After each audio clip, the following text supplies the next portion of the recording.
ஏற்கனவே இப்போ vice chancellor நியமனம் பண்றதுக்கு 3 உறுப்பினர் இருக்கிறாங்க.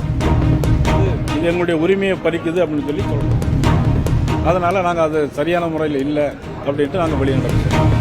மாண்புமிகு தமிழக முதலமைச்சர் அவர்கள் பல்கலைக்கழகங்களில் யுஜிசி மெம்பர் நியமனம் குறித்து ஒரு தீர்மானத்தை கொண்டு வந்திருக்கிறார்கள். அதாவது அந்த நியமனம் சொல்லக்கூடாது என்று மத்திய அரசை வலியுறுத்தி ஒரு தீர்மானத்தை கொண்டு வந்திருக்கிறாங்க.